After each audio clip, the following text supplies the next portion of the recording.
अनमोल वचन। अखिल भारतीय संत मत सत्संग के संस्थापक और गृहस्थ में आनंद योग के जनक परम संत महात्मा परम पूज्य श्री यशपाल जी महाराज अर्थात परम पूज्य भाई साहब जी द्वारा प्रतिपादित इन अनमोल वचनों का पालन करना अति आवश्यक है। ये वचन हमारी गृहस्थ आध्यात्मिक साधना के लिए मूलभूत सिद्धांत हैं, जो इस प्रकार हैं। हम दुनिया की हर चीज की कीमत आंकते हैं, अपने मानव जीवन की कीमत भी जाने व परमात्मा की प्राप्ति हेतु साधना करें। मनुष्य योनि एक उपहार है, इसीलिए परमात्मा को धन्यवाद देते हुए आधा घंटा प्रातःकाल, आधा घंटा सायंकाल पूजा अवश्य करें। सत्संग, सतनाम व सद्गुरु को प्राथमिकता देते हुए इसी के आधार पर ध्यान योगाभ्यास अवश्य करें व गृहस्थ के कार्यों को परमात्मा का कार्य समझकर उसी की याद में संपन्न करें। हर समय ये ध्यान रहे कि गुरु कृपा द्वारा परमात्मा की पवित्र सत्ता का हमारी आत्मा में वास है, अतः मन में निरंतर अपने इष्ट देव का जाप करें।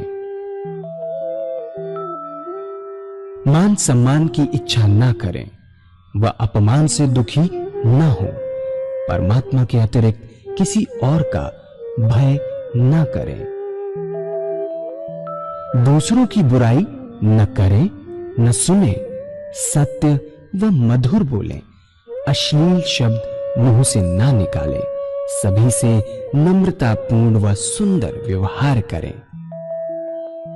धर्म पत्नी के अतिरिक्त अपने से बड़ी से माता जैसा, बराबर की से बहन जैसा व छोटी से पुत्री जैसा व्यवहार करें।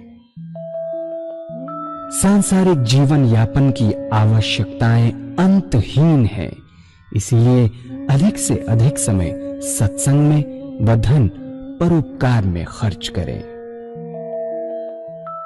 याद रखें, न स्त्री माया है, न धन दौलत, न ही परिवार। माया वह है जो हृदय को परमात्मा से दूर हटा दे।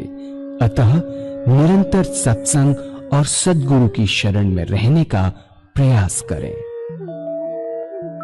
भोजन अपने इष्ट को अर्पण कर प्रसाद रूप में परमात्मा की याद में करें।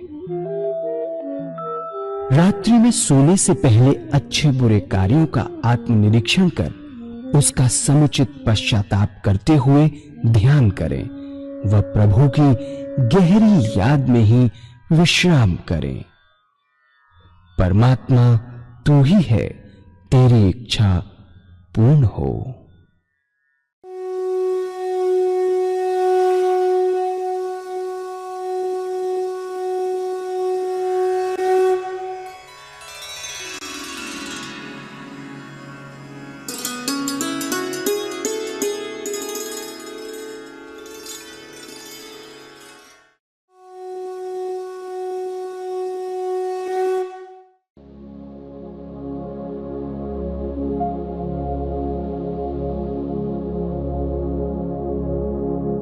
जय सद्गुरुदेव जय पद शरणम श्रेयस्वरूप चरणों शरणम। इस सेवक के गुरुदेव कहा करते थे, बहुत सुंदर बात कहते थे। वो कहते थे कि निशाते जिंदगी है,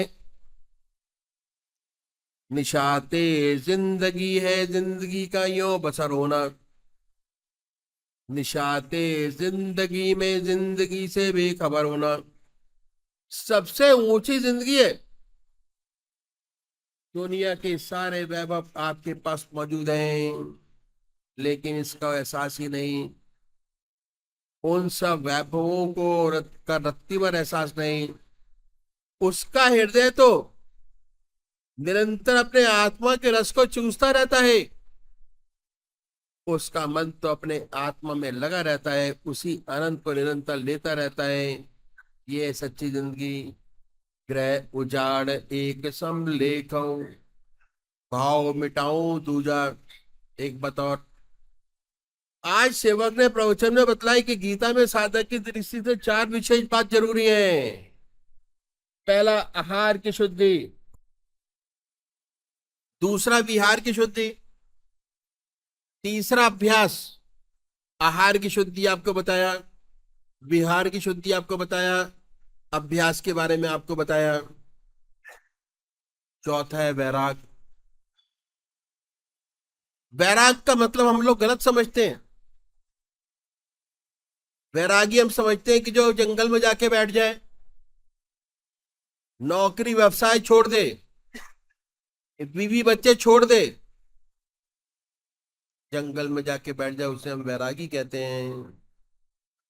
वास्तव में वो वैरागी नहीं है, त्यागी है। उसने हर चीज का त्याग कर दिया। वैरागी कौन है?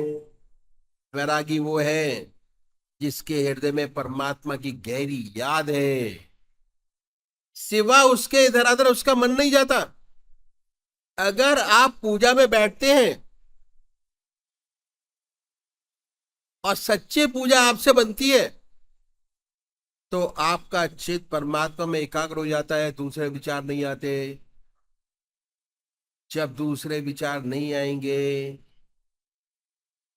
उस समय आपसे ऊंचा कोई वैरागी नहीं है। माया और संसार से दूर है। न माया आपके पास है, न संसार आपके पास है, आपका परमात्मा आपके साथ है। यही अवस्था बढ़ती चली जाए, धीरे धीरे हर समय ऐसी अवस्था बनने लगे कि निरंतर प्रभु की याद में हृदय डूबा रहे। कोई काम आया तो उस प्रभु का कार्य है, प्रभु की याद में किया जा रहा है। काम खत्म हुआ तो उसको अर्पण है, उसकी याद बनी है। एहसास है ईश्वर की याद का। तो आपसे कोई बड़ा वैरागी पैदा ही नहीं हुआ। सच्चे वैरागी हैं, दुनिया और संसार में है, लेकिन दुनिया की वस्तु आपको छुएगी नहीं। यही है वैराग। और वैराग आता है अभ्यास से, त्याग करने से वैराग नहीं आता। वैराग आता है समस्त अभ्यास करने की पद्धति आपको बतलाई अब तक की, कैसे भोजन करें, कैसे सोएं, कैसे ईश्वर की याद निरंतर बनाए रखें। जैसे जैसे आपका अभ्यास बढ़ता चला जाएगा, जैसे जैसे आपके हृदय में निरंतर परमात्मा की याद कायम होती चली जाएगी, वैसे वैसे आपका ध्यान बढ़ता चला जाएगा। रहते इसी दुनिया में है, इसी संसार में, बच्चों के बीच, दफ्तर में, लेकिन आपके वैराग की अवस्था बढ़ती चली जाएगी। आप सच्चे वैरागी बन जाते हैं। इसी को कबीर साहब ने कहा कि ग्रह उजाड़ एक सम लेखो, भाव मिटाऊं दूजा। चाहे उसे मखमल के गद्दे पे सुनाए, चाहे जमीन पर सुनाए, कोई फर्क नहीं पड़ता। एक बड़ा सुंदर किस्सा मेरे को याद आ गया, जो मैं आपके सामने रखूंगा। एक फकीर था और एक राजा था। राजा का महल था, बीच में सड़क थी, सड़क के दूसरी ओर एक फकीर की झोपड़ी थी। फकीर झोपड़ी में रहता। बादशाह की उठते बैठते कभी कभी उस फकीर की ओर निगाह हो जाती। सोचता, बेचारा बड़ा दुखी जीवन है, टाट पर सोता है। एक दिन बहुत ठंड पड़ रही थी। राजा अपने महल में आया, सारे हीटर्स चालू कराए।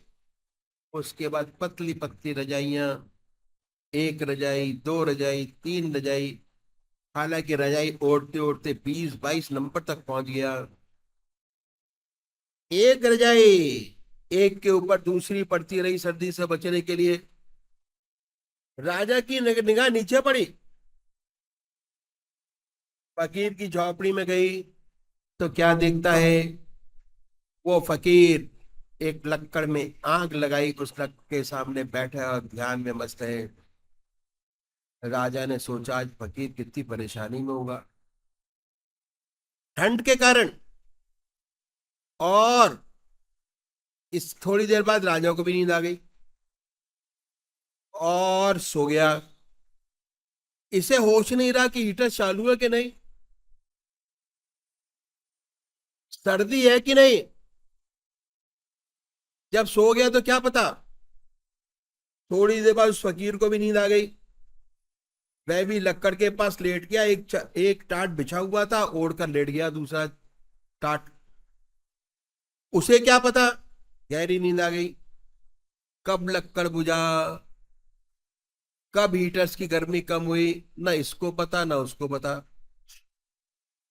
जब राजा सुबह उठा तो सर्दी महसूस हुई।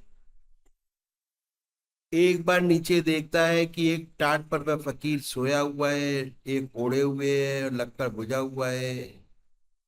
उसने अपनी बेटी से पूछा कि बेचारा बड़ा अभागा है, पर सो कैसे गया, नींद कैसे आ गई। बेटी जिसकी बड़ी सात्विक प्रवृत्ति थी, कहा पिताजी आप उसे बुलवा लीजिए, पूछ लीजिए कि कैसे सो गया, नींद कैसे आ गई, क्या अर्ज है। उसने बुलाने के लिए वजीर भेज दिया।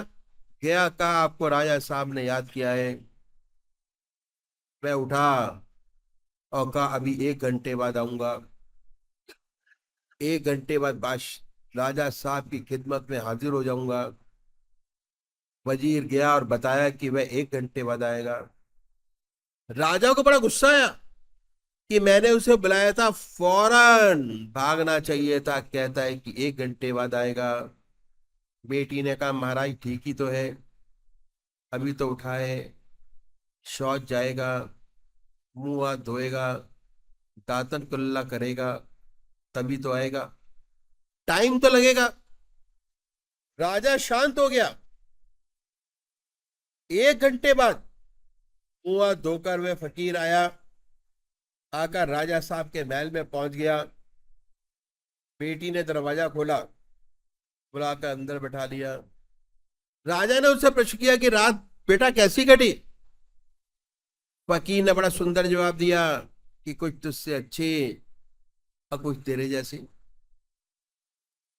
राजा को बड़ा गुस्सा आया, कहता है कि कुछ तुझसे अच्छी और कुछ तेरे जैसी, इतनी सर्दी, इतने हीटर्स चालू, इतनी रजाइयां, तब तो सर्दी गई नहीं। और टाट पर पड़ा सुकड़ रहा था, कहता है कुछ तुझसे अच्छी। बड़ा गुस्सा आया, उसने कहा भाई कैसे अच्छी कटी, अब मेरी जैसी कैसी कटी। तो उसे बड़ा सुंदर उत्तर दिया। उसने कहा राजन, जब तू महल में दाखिल हुआ सर्दी से ठुठर रहा था, सारे हीटर चालू कराए, उसके बाद एक के बाद एक रजाई ओढ़ता चला गया। जब तेरी ठंडक कुछ कम होती चली गई तो सोचने लगा कि मेरा वजीर है, बड़ा ताकतवर हो रहा है, प्रजा उसको ज्यादा मानती है, कहीं ऐसा ना हो कल मेरी गद्दी का मालिक हो जाए। उसके बाद तू ये सोचता रहा कि पड़ोसी राजा है, वह भी बहुत शक्तिशाली हो गया है, ऐसा ना हो कि मेरा राज हड़प ले। तो इन विचारों में पड़ा था और उसे वे लक्कड़ के सामने बैठे परमात्मा का चिंतन कर रहा था। मेरा ध्यान लगा हुआ था, अपने प्रभु से बातें कर रहा था। जितनी देर तुझे सोने में लगी और मैं जागता रहा, मेरी रात तुझसे अच्छी कटी। जब तू सो गया तो तुझे क्या पता कि हीटर चालू है कि नहीं, रजाई ओढ़े कि नहीं। जब मैं सो गया तो मुझे भी नहीं मालूम कि लक्कड़ जला है या नहीं। ये समय तुझ जैसा कटा। तो जो का हृदय परमात्मा में लगा रहता है, उन्हें इस बात का अंतर नहीं आता कि वे कैसे रहते हैं, कैसे रखते हैं, इसका कोई असर नहीं। उनका प्रभु चिंतन बना रहता है, दुख में भी और सुख में भी निरंतर ईश्वर की याद में लगे रहते हैं और अपने आत्मा के आनंद को चूसते रहते हैं। ये बात कबीर साहब ने दर्शाई है। ग्रह उजाड़ एक सम लेखो, भाव मिटाऊं दूजा, उसके आगे कबीर साहब कहते हैं बड़ा सुंदर, आंख न मूंदऊ कान न रूंदऊ तने कष्ट नहीं धारऊ, खुले नैन पहचानऊ हस सुंदर रूप निहारो। ये साधन है अपना ग्रस्त का बड़ा सुंदर, कि जब ईश्वर की याद में बैठिए, रिलैक्स होके बैठे, कोई टेंशन नहीं, टेंशन फ्री, मानसिक खींचतानी नहीं, आनंदमय अवस्था बनाइए। जब ईश्वर की याद में बैठते हैं, पूजा में बैठते हैं, ध्यान में बैठते हैं, तो आनंदमय अवस्था, रिलैक्स पोस्चर, ढीले कपड़े, आराम से पलौती लगाकर बैठिए बड़े प्यार से, और अपने परमात्मा से प्रार्थना कीजिए कि हे प्रभु, मैं तेरे चरणों में विश्राम चाहता हूं, मेरे को ध्यान भी नहीं चाहिए। किस बात का टेंशन ध्यान का? सच्चे विश्राम के मायने ध्यान है, माइंड को रिलैक्स करना है ध्यान से, शरीर को रिलैक्स करना है, शरीर का खाना सोना, शरीर को आराम मिलता है सोने से, अब मन को आराम मिलता है ध्यान से। मन मन का खाना ध्यान, शरीर का खाना सोना, मन का खाना ध्यान। प्रभु के चरणों में विश्राम करेंगे, सब विचारों से खाली रहेंगे, उसी का चिंतन होगा, उसी का ध्यान होगा, और बड़ी आनंदमय स्थिति आपकी पैदा होगी। ध्यान में स्ट्रेन नहीं करना, बिल्कुल मानसिक खींचातानी नहीं। यह अभ्यास इसलिए कबीर साहब ने कहा है कि आंख न मूंदऊ कान न रूंदऊ तने कष्ट नहीं धारो, खुले नैन पहचानो हस सुंदर रूप निहारो। आंख मूंदने की आवश्यकता नहीं है। जब पूजा में बैठते हैं, बड़े प्यार से उनकी मूर्त अपने सामने बनाए, बाई थॉट, ख्याल से। कान में डट्टे लगाकर शब्द सुनने की आवश्यकता नहीं है। बहुत से लोग कान में अंगूठा लगाकर आज्ञा चक्र पर मन से विहारत बनाते हैं कि किसी तरीके से हो जाए, नहीं होता। इसका ताल्लुक तंदुरुनी है, चित्त की एकाग्रता से है। जैसे जैसे आपका मन एकाग्र होता चला जाता है, स्वतः आज्ञा चक्र पर स्पंदन अपने आप होगा। इसलिए जबरदस्ती करने की कोई जरूरत नहीं है, अभ्यास करने की जरूरत है। और अभ्यास के लिए सत्संग में जाना बहुत जरूरी है। बार बार मैं आपको रिपीट कर रहा हूं, अगर वाकई में इस रास्ते का असली फायदा उठाना चाहते हैं, आनंदित होना चाहते हैं, अपना आनंद लेना चाहते हैं असली, तो सत्संग में अटेंड करना, सत्संग में जाना बहुत जरूरी है। आश्रम पे आना बहुत जरूरी है। अगर 5 दिन आप वहां रहेंगे तो समझ लिए पावर स्टेशन के पास पहुंच गए। 5 दिन, 1 साल तक उसकी एनर्जी धीरे धीरे कंज्यूम होती रहेगी, और सत्संग में जाते रहेंगे तो कम नहीं होगी, बराबर बनी रहेगी वही की वही। परमात्मा की याद। आंख न मूंदऊ कान न रूंदऊ तने कष्ट नहीं धारो, खुले नैन पहचानऊ हस सुंदर रूप निहारो। कान में डट्टे लगाकर सुनने की आवश्यकता नहीं है। शब्द सुनिए, कोई जरूरत नहीं है, बड़े आराम से। शब्द निरंतर से मन लागा, मलिन वासना त्यागी, उठत बैठत कबऊ न छूटत ऐसी तारी लागी। शब्द निरंतर से मन लगा, निरंतर उस परमात्मा का चिंतन है। हृदय में वो देवी शब्द बराबर हो रहा है। जैसे ही आंख नीचे, देवी शब्द शुरू हुआ, सुनता रहता है, मलिन वासना त्यागी, क्योंकि उसका हृदय 24 घंटे परमात्मा की याद में लगा रहता है। मलिन वासना, खराब वासना पैदा ही नहीं होती। ऐसे हृदय में किसी का बुरा चिंतन नहीं होता, हर एक की भलाई चाहता है, सारे विश्व का कल्याण चाहता है। कभी उसके हृदय में मलिन वासना पैदा नहीं होती। ऐसी सुंदर स्थिति प्राप्त हो जाती है। मलिन वासना का त्याग हो जाता है श्रद्धा के लिए। सेवक के दादा गुरु महाराज कहा करते थे कि ये रास्ता उन लोगों का है अगर कुंद छुरी से तेरे कोई गर्दन भी काटे, तेरा हाथ दुआ के लिए उठे। ऐसे लोग हंसता है। संत अपना बुरा चाहने वालों का भी हमेशा भला करते हैं, उनकी ऐसी आदत हो जाती है। जब अवसर मिलता है, अगर कोई ये बुराई करता है तो बुरा चाहता है, परमात्मा जब मौका देता है तब उसकी सेवा करते हैं, उसके जीवन को बदल देते हैं। ऐसे बहुत से हमारे एग्जाम्पल हैं। अगर कल्याण में आप पढ़े तो ऐसे बहुत से लोग हुए, संत महात्मा हुए, जिन्होंने अपने जीवन को देकर दूसरे की मदद की। उठत बैठत कबहु न छूटत, ऐसी तारी लगी। निरंतर इस प्रभु का चिंतन बना हुआ है। हृदय निरंतर प्रभु के चरणों से जुड़कर रह गया कि अलग किया नहीं होता। अब पहले आपने उनको पकड़ा, अब उन्होंने आपको पकड़ लिया अपने इष्टदेव में, अपने पर। और ऐसी दशा प्राप्त हो जाती है, आप परमात्मा अपने हाथ पकड़ लेता है, योगक्षेम परमात्मा कराता है, अपने बस की बात नहीं। ऐसी परिस्थिति पैदा करता है कि उसके भक्त का ध्यान निरंतर प्रभु चरणों में बना रहे। कहत कबीर ये उन्मुन रैनी, सो प्रगट कर गाई। दुख सुख से कोई परे, परम पद ही पद रहा समाई। कहते हैं कबीर साहब, कहत कबीर ये उन्मुन रैनी, सो प्रगट कर गाई। सुख दुख से कोई परे, परम पद ही पद रहा समाई। ये गुप्त रहनी सहनी है। उनका जीवन ऐसे ही चलता है, इसी दुनिया में रहते हैं, सर्वसाधारण मनुष्यों में रहते हैं, ज्यादा कोई विशेष बात नजर नहीं आएगी इसी संसार में। लेकिन इस तरीके के काम करते हैं कि रहनी सहनी इस किस्म की होती है।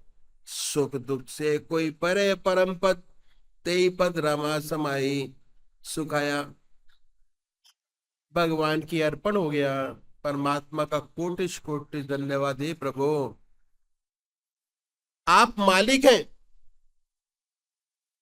जैसा चाहे वैसे रखे। ये जीवन आपका दिया है, आपको अर्पण है। सुख में ऐसी बात नहीं कि उसमें पूरा ना समाया। परमात्मा की और गहरी कस के पकड़ता है।